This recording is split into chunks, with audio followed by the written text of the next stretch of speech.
However, like that they get the Ogre match. I like that they get something that's going to stabilize their safe lane a little bit more than I think they've been able to acquire in a lot of the previous games.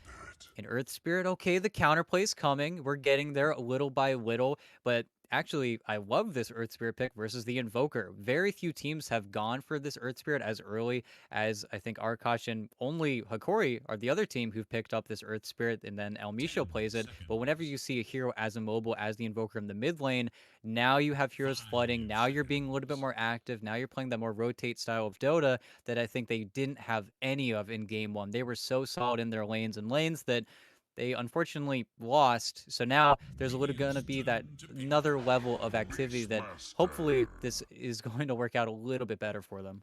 It's a really sick Beastmaster pick. The heroes that like really shine against it, being the Enchantress, and you see an Ogre Magi already in this draft, as well as the Earth Spirit. So there's no real way for them to pick this up.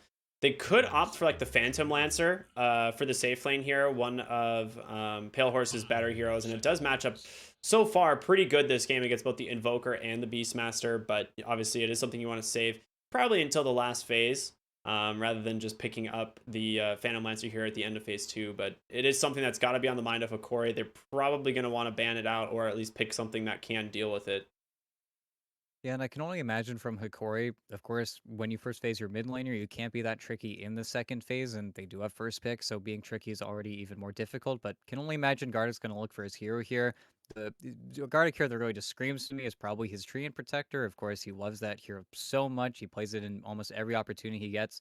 At the same time, they could also look for the other fives in the patch that we've already seen are incredibly successful. He could run it back with a Disruptor, he could play Bane, but it is just going to be the Gardic trait. He just loves this hero, and for a very good reason. Not only are you Yeah. now providing a little bit more disable for the Ember, you're taking a look at Arkosh's lineup, and you don't have tower damage. You need to pick something up in either Monkey's hero or Pale Horses, or this laning stage is just going to extend way too long, and when you're spending an extra 5 minutes killing that top tier 1 tower, the Beastmaster is knocking out your tier 2, and Okay. unfortunately, that's just not a good scenario.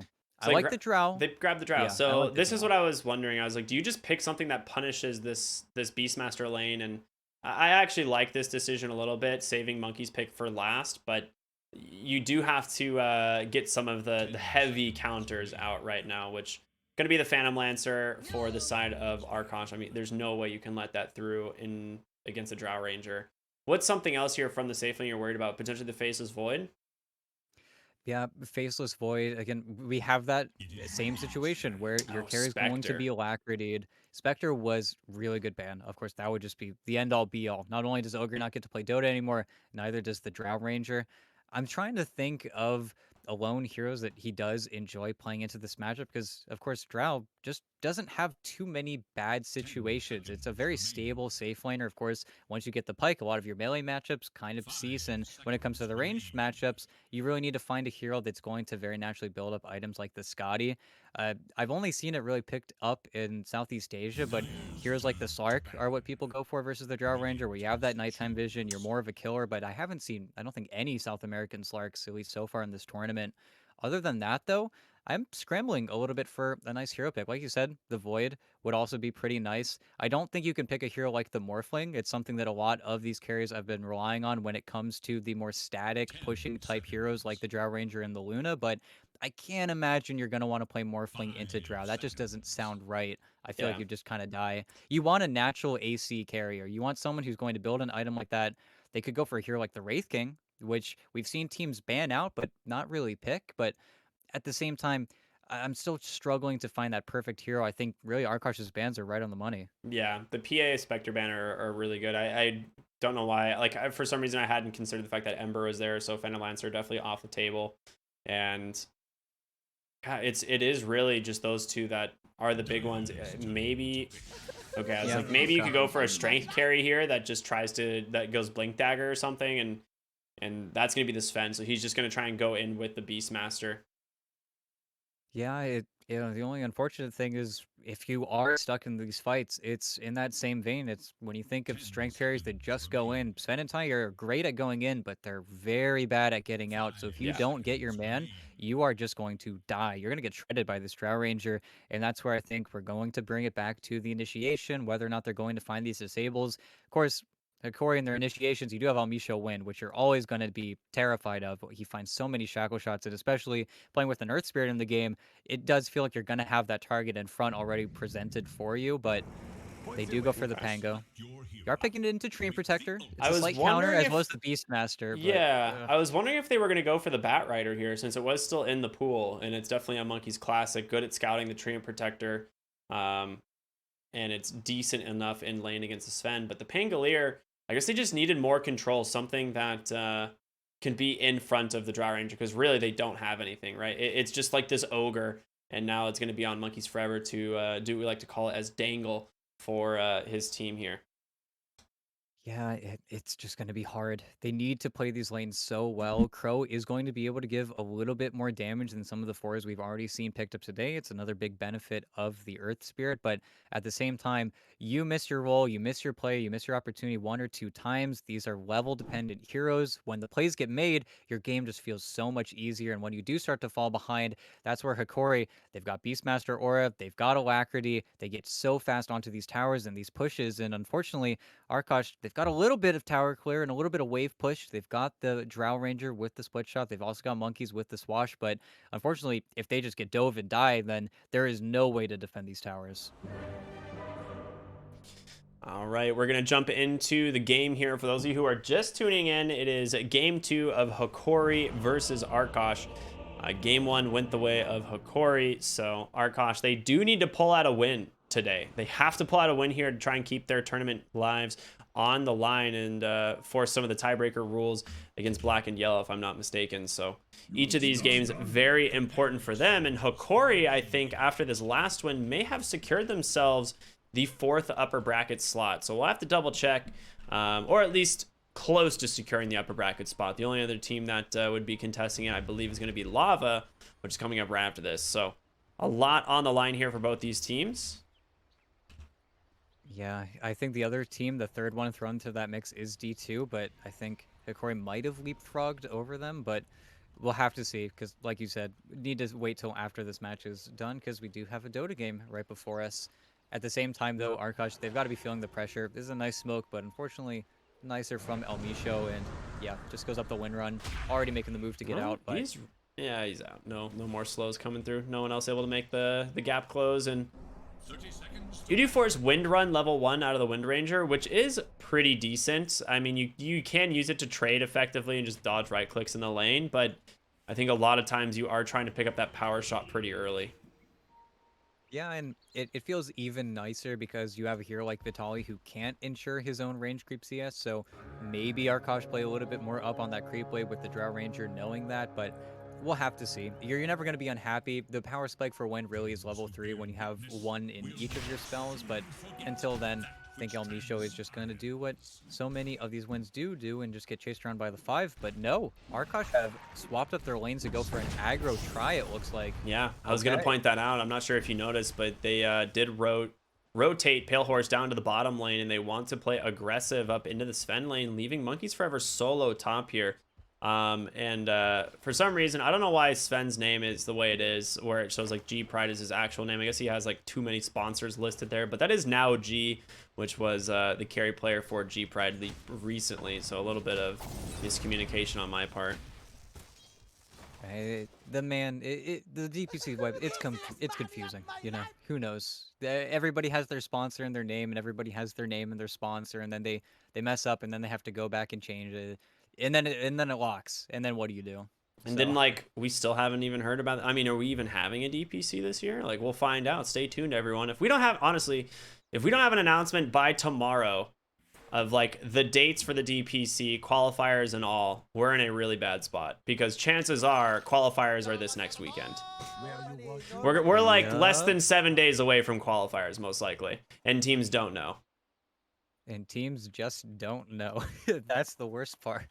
They're gonna be like, "Hey, announcement on Monday. Qualifiers in 5 days. Be there, or you're just not competing in the DPC." Yep, just keep your life on pause for something we don't know about. We'd love to see it. So hopefully we get the announcement soon. Crow, bottom lane, takes a lot of damage. He's just going to give up first blood there on over to the Sven. I mean, you brought yourself down here for this tri lane, and it just completely backfires. It gives first blood on over to now G. Yeah, and at least Gremlo is making waves. He's gonna get the double block on the camps. Very nicely done, but oh, Gremlo, do you want to do this? He's gonna eat a little bit more damage, and I think because he went for that Fire Blast now, he's just walking barely in the Nature's Grasp. That's so well placed by Gardic, and at least you got the wave back, but Gardic is gonna fight you tooth and nail for this, and you're not gonna have a very easy pull, or you're just gonna take it all the way. Okay, you're gonna try to meet it not in the tower, but let's see if he gets it right. Yeah, they do. Okay. Well done. Nice body blocks there on the wave to make sure that they meet. And they're gonna be able to deny a good chunk of this wave. I mean, you do have two very strong lane heroes here, right? The Ogre Magi and the Earth Spirit. You're going against a Treant Protector, arguably one of the strongest heroes at this phase of the game. I mean, there's few that at level 1 with a Nature's Grasp that are stronger. Yeah, Gardic also with the assist gold was just able to start boots, so he really is under very little threat, and unfortunately with the level 1 spells they got on Arkosh, you don't have that setup. They want something like a Fire Blast into a kick under tower, but unfortunately with the wave now pushing into the Sven, the plays get harder, but nice on El Misho, so much damage copped. Yeah, well done by them. I mean, this is where all the action's going to be. We can talk briefly about these off lanes. We're going to see Monkey Forever versus Beastmaster here. It's just going to be a pretty easy lane for the Pangolier. You always have Swashbuckle as well as a Shield Crash to just clear up the wave and push it. Bottom lane, they finally do find themselves another kill, and this one onto Gremlo. Yeah, and that was without really anything from El Misho. That was simply a Stormhammer followed by the Nature's Grasp, and you gotta be careful not bringing enough resources to this lane. It's where you get a little bit too low, and then suddenly that punish does happen. But every single moment we do get that level up from any of these heroes, we are going to see them immediately run at their opponents. And unfortunately for Arkosh, they get a nifty pull there from the Treant Protector, but we'll have to see how this lane decides to slow down. But Crow might be able to find on the Gardic. Yeah, Rolling Boulder comes through. There's going to be the kick, and they do find themselves the return kill as Gremlo revisits the lane. I almost feel bad. Kenny's Vulpes mid lane on the Ember Spirit versus J Mari's Invoker. I mean, obviously, not a fantastic lane for the Ember Spirit. You do just end up going for this max Sleight of Fist build usually. He hasn't opted to go for any points in the Searing Change, which is a little bit interesting. But Careful what you claim. gonna be all right there in the mid lane. Yeah, he's still got a Fairy Fire. He's playing with it. Now bottom lane, they go onto the Wind Ranger, and I believe should be able to finish. Like, oh, what a shackle onto the Drow. You get the Wind Ranger, but it might cost you the Drow. The TP out just in time to the tower. But he is going to need a salve from his boy Ogre there.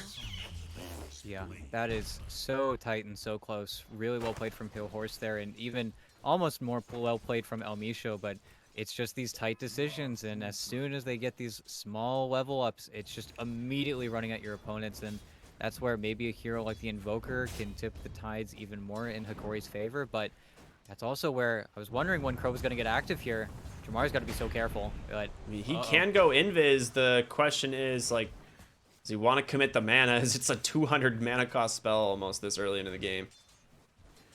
Yeah, but you see how El Misho just immediately mirrors Crow? He knows what his job is in this game. If Crow is getting anything accomplished across the map that isn't directed in that bottom lane, it just secures the Invoker's lane almost retroactively, because you pick this Earth Spirit knowing there's going to be an Invoker mid, knowing that the play was going to be able to be made there, and unfortunately, with you stuck bottom, we're going to end up in this level start situation where, unfortunately, all these plays are going to need to come from your Pango in the top lane who's getting soul XP, and Monkeys is really going to need to snowball this game. Otherwise, I don't think we're going to see that same level of play coming out of Crow.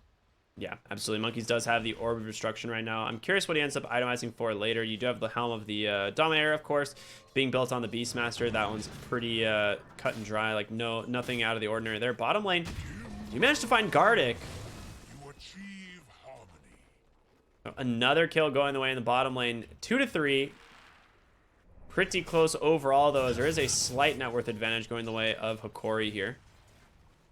But the Urn, I mean, you just picked that one up here, and now it might actually allow them to net a kill onto El Misho. A great shackle once again. The second Urn comes out, and Crow, he is just running aimlessly at the Wind Ranger, unable to find that. She's going to die. No, she pops a salve last second to keep herself topped off.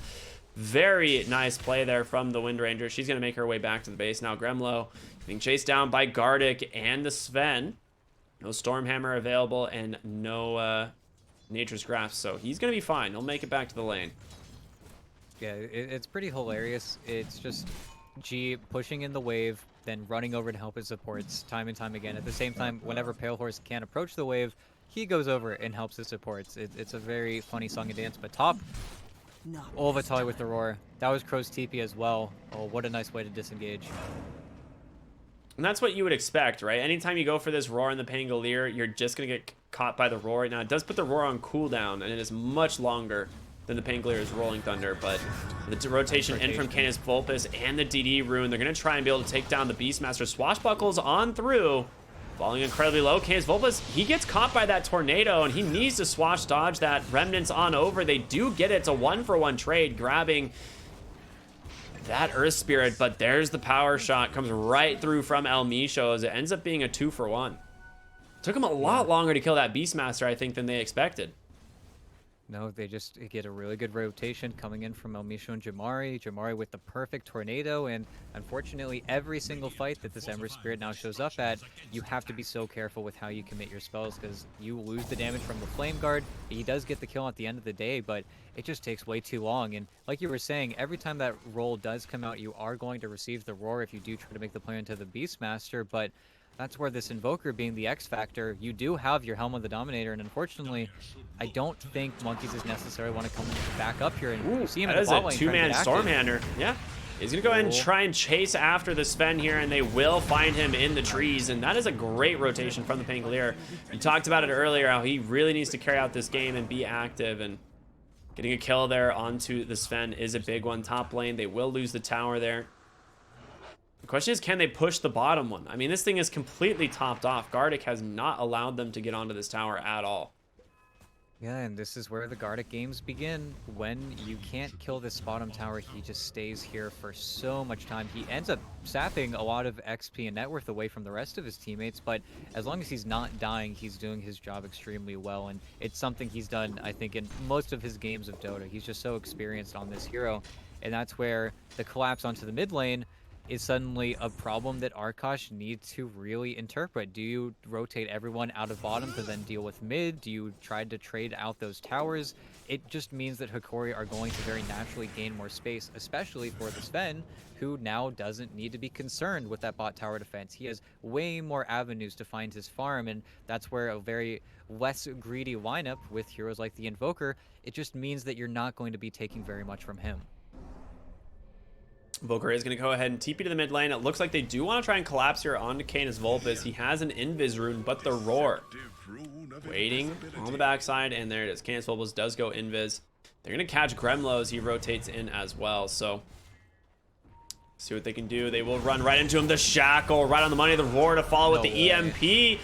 It's going to come through, and Arkosh, they lose their mid laner right out of the gate, and now the mid lane under siege here. Monkeys Forever chased by Jamari as well as these summons, and they get the kill no problem at all. Pale Horse, nice multi-shot out onto the Wind Ranger. She's able to top herself off there with the Earn It, and it's just Vitali with these summons on the backside, just chasing down hero after hero, fighting into this level 8 Beastmaster. He's so damn strong, and Gardic, he managed to find the Drought. War Stomp in one, not even necessary. They catch him with the Cold Snap. 3 heroes now dead. Canis Vulpus rejoining the fight, but can he really even do it? On the mark with the roll. Crow comes through.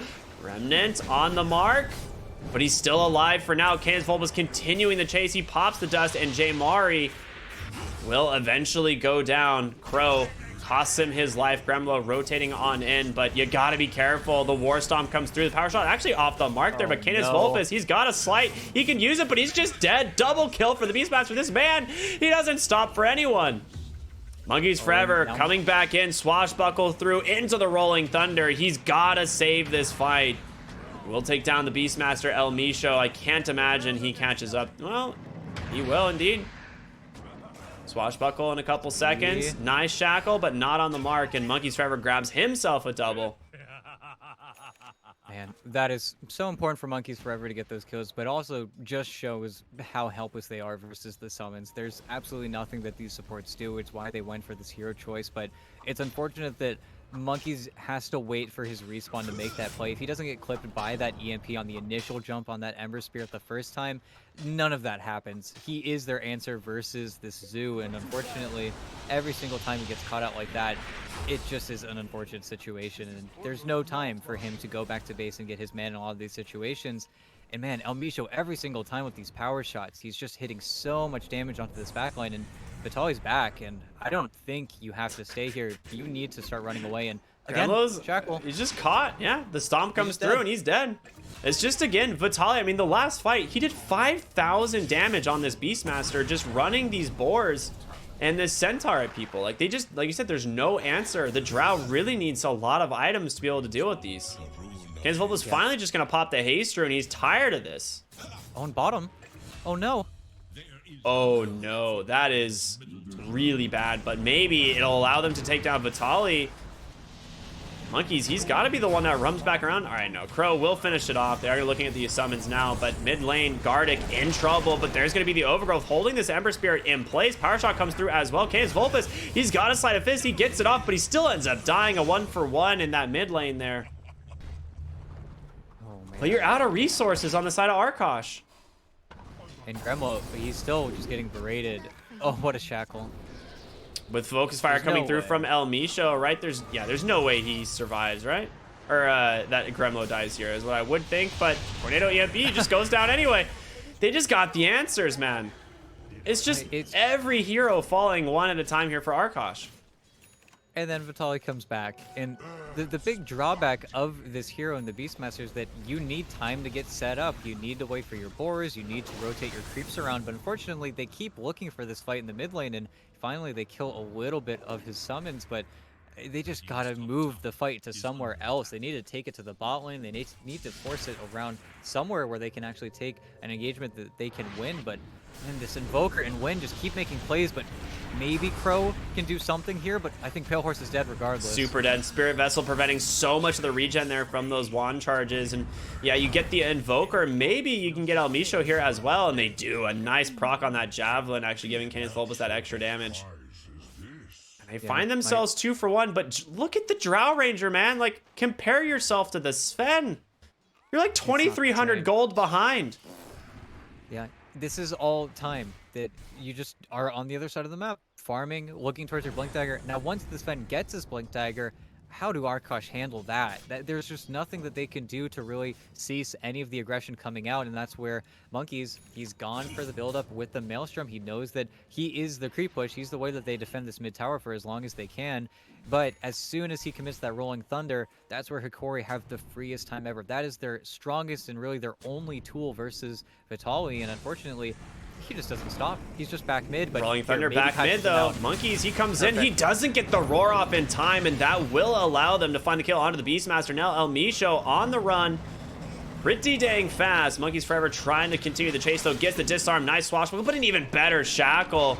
El Micho is on the money with these today, and now Monkeys Forever is the one trying to get away, but there's going to be an even better Overgrowth. Multicast comes through. Gremlo rolls the dice and gets it. Oh. You still get Monkeys though. Unfortunately, you did lose the Earth Spirit in the bottom lane, just a simple soul kill from Jamari with the Spirit Vessel, and at the very least, you're getting some of these trades, and it's a fantastic roll from Monkeys to actually catch off the Beastmaster. It's a big reason why I think they went for the smoke, just not having that vision coming in from the Hokori side to react to it, but you have to look at the cost. This Sven is just farming. He has got no one to play against. There's no inkling of them looking for smokes into his triangle. He is accelerating so quickly, and you look at the other side, at Pale Horse, and he's looking for a Dragonlance while you're looking for that Blink Dagger on the Sven, and that's where I think the collapse is coming from Hokori, where they can actually start on Arkosh, and then Arkosh, they don't have that follow-up. They don't have any save in their lineup, and I don't really know what they do. They need to find a way to delay this game up until you get a few more items on the Drow. Then I can start believing them a little bit more. With this double Maelstrom at the very least, they've got incredible magic damage at this stage. The problem is if they lose in the next 2 or 3 minutes, it's going to feel absolutely horrible. This is a nice kill onto Vitali, though. They can find Vitali here. It'd be huge. The smoke comes through. Remnants on forward. Has the Searing Chains, and he drops the roar, but it's not going to save him. Surrounded by 3, a great kill, but you lost Pale Horse again. Caught in the triangle. They have so much vision out here. They've missed this ward with 2 different sentries. And it seems like, yeah, everything has a cost for Arkosh here, and the cost is Pale Horse. It's really kind of sad to see, just because they really can't afford to. This is Monkey's game. It is the Pango and the Ember Spirit really against the world. It's also very funny to see from Hokori, because they say, okay, you've got really good tower push. I'm going to go for your drow instead. And I don't know. How did they get back Overgrowth into just this game? a fraction of a second late there, top lane, almost securing the kill onto the Ember Spirit, but he gets out. And he's going to come back in, find Gardic. Gets a courier plus a quick D ward, and now Gardic, I don't think you win this one, buddy. Alone though, I'm sorry. Oh, what now a dodge. he dodged the Stormhammer, not intentionally, but he's just getting chopped down. He needs help. Crow rotating the Sunstrike though. Oh my goodness. Now G on the Sven, feeling himself here, but it's gonna cost a Vitali. They managed to find that kill on the backside, so a 2-for-1. Overall pretty good, but they still haven't dealt with this Sven. Crow needs to get this Spirit Vessel on top and find these kills, but he needs help. He cannot do it alone.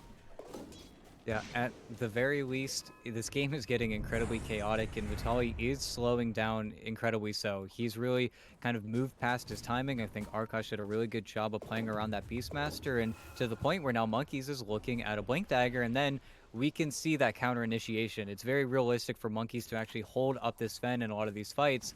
But then you look over at G and you see he's already got the BKB queued up, and once he gets that, everything I just said is kind of out of the window, and then you still have this issue of your triangle is almost undefendable. And that's where Jamari has just made it his home. Every single time he makes a play in the triangle, he pushes in that bottom wave, and we're still yet to see how Arkosh are actually going to make their own play onto a lot of these buildings, because look at the mid tower, where the creep wave has been pushed in pretty much the entire game by the Pango. It is just a full HP tower. There is just no way for themselves to be the ones to be the aggressors here. They're always on the defense on the Arkosh side, and sure, you're going to be able to buy a little bit of time here, but I just wonder what's going to happen when this Sven comes knocking on your front door. Yeah, absolutely. And it's just a matter of time. 4K gold lead still from Hokori. I want to say the bleeding is kind of slowed down a little bit here for Arkosh. You know, like they are stabilizing a little bit, but it really is going to be this Sven at some point where he's just going to you know, take his foot off the brakes here and just start chopping through the side of Arkosh. We're going to see a 3-man smoke here once again in the mid lane, just sitting behind Monkeys, who does have that Blink Dagger completed. Scan does come through, finding the triangle. This would be a great kill, but Case Vulpus, his smoke gets popped for the moment. They're gonna walk up. Gremlo, no. they get a ward. He ends up stunning the Ancient Creep. Oh no! Overgrowth holding Gremlo in place with the Blink 4. They manage to catch the Beastmaster. That's the one that they want, and he's gonna go down. Gardic as well now. Hiding in the trees, gets found for the moment. Spirit Vessel is there. Swashbuckle comes through, but they're still so afraid. And look, it's Pale Horse on the backside once again, caught out by Jamari. The help of G, they find the kill. Crow next on the chopping block as Jamari gets a double kill. Canis Vulpus looking for more. The Sleight of Fist will grab it. They are still on the hunt. Monkeys into the Roche pit he goes. And he's going to go down. Tornado there to finish him off. Triple kill goes away the Invoker now. And they're just going to go ahead and work on Roche. You got the Alacrity. Your God Strength is still available. And this thing is just getting chopped. Yeah, I do. We see any steal attempt from Canis Vulpus. I don't think he's got the time. Jamari's, oh, nice remnant out. He was about to get roared there. But El Misho, what a fiend. Just looking for the Shackle, putting all the pressure away from him. You might regret that one. Yeah. But it is still space for the Roshan as G's going to grab it here in just a moment on the Sven. And, you know, he's had a fantastic game. He's 2-1-6, but oh boy, is he farmed. Oh, can you Mid do lane, this, the Blink Stun oh, comes no. through, and Canis Vulpus. Sleight of Fist in one, but no remnant available. Just gets sniped by Jamari. And they finally claim that mid tower they have tried for so long. It just feels so easy for them to make these plays, and even though you don't have the God Strength, you still have the Alacrity, and that's where this Invoker has just never skipped a beat. They still are not finding the tools to help Pale Horse actually play his own game of Dota, and he's the one who's bloodlusted. He's supposed to be the carry here. There's only 1 point in Bloodlust, albeit coming in from Gremlo, but at the same time, they keep on needing to find these plays. And okay, Gardic, Roll nice forward. They kickback. managed to find a And Vitaly. beautiful silence from Crows. It catches Beastmaster as well on the backside. And that Spear Vessel doing so much work. Gardic should go down here, and he does, but a beautiful Sunstrike to help finish off that kill. Now Gremlo on the run, taking so much damage at Monkeys, just slowed up by the boars, shackled right in place, and just taken down by Vitaly here once again with these summons. 3 for 1, and you get the 5 position treant, man. This is looking rough. Yeah, and they did such a good job before on the Arkosh side of focusing down Vitaly first, but Oh it's no, just Pale a Horse little bit bottom. too big. Yeah. I mean, Jamari, it's just the boots of travel, and there's no punishment. He doesn't have a remnant for another second here. There's no way for them to actually grab Jamari. I mean, he's just playing in between all these fights so well, and he could be top if he wanted to. He's got the boots of travel again. I mean, he's a full maxed out Wex and Exhort as well, so I don't know. This game is just out of control. The God Strength is available for the Sven top if the fight does actually break out, but look at the Hawk. They can make this jump whenever they want I was trying to to. figure out why Gremlo would complete that TP. He just had a Shadow Amulet on his TP. He's like, yeah, no, they don't see me. I'm fine. Well, Misho might change that in just a moment. He does have a Sentry. Now G with the BKB, they're gonna go ahead, dust him up, and Gremlo ends in trouble with the blink in from Monkeys Forever. They're gonna be able to chain stun down the Wind Ranger, but he just pops the BKB on the Sven. Wind Ranger will go down. The question is, can they kite out the Sven? And Pale Horse caught by the tornado. Just goes down anyway. Crow unable to escape as well, as ends up being a triple kill for Vitaly, and Pale Horse just calls the GG. He is out. man, they tried. Monkeys Forever. I mean, Vitaly had a stretch of time there where he died 4 times in a row for realistically nothing aside from the Sven having an even more free time than he had already gotten, but at the same time, I just think they never made that rotation. They were so focused in on the mid lane that they ended up not being able to provide any space over for Pale Horse, and Pale Horse kept on going bottom over and over again, almost by himself, because he thinks, I need to get this bottom tower so I can play in this side of the map so I can actually farm. And unfortunately, without them ever taking that tower, they just have this avenue to always cut off the Drow Ranger. There was no path for him to actually have a farming pattern in the first place, where on the other side of the map, Sven just does whatever he wants. And of course, as soon as he gets that Blink Dagger, your mid tower is next on the chopping block. You have that crazy fight where Arkosh smoke up, they break onto Gardic. It's just an unfortunate circumstance, and it feels like they do almost throw away a little bit of their game there, but it just wasn't enough for Monkeys. He did such a good job of keeping that tower alive for as long as he could, but at the end of the day, everything just kind of breaks apart for them. And man, Jamari, what a beast on that Invoker. Yeah, he owned it. Like, it was just such a sick performance from him. But also, speaking of beasts, Beastmaster being played by Vitaly, dude. Like, he has 7 deaths on his hero, but he's just like running down these enemies with his summons constantly, putting himself in harm's way, like super far back. On both of the mid tower pushes, he is just between the tier 1, tier 2, just running them down constantly, making sure that there is no way for them to engage in these fights. And it's just such a sick performance from him on this hero. Like, it's not super flashy, but he did his job, and they owned it. I mean, Hokori looking as strong as ever, and I think with that one might have secured themselves in the upper bracket. We'll double check that here in a little bit, but Arkosh, they're not done. They're only halfway through their day. They have another series coming up right now against Lava, another South American powerhouse, and they have to pull out a win. They want any chance of staying in this tournament. So we're going to go to a short break, everyone. Stay tuned for more here on the Pro Series Season number 9. This is Beyond the Summit. We'll see you in a bit.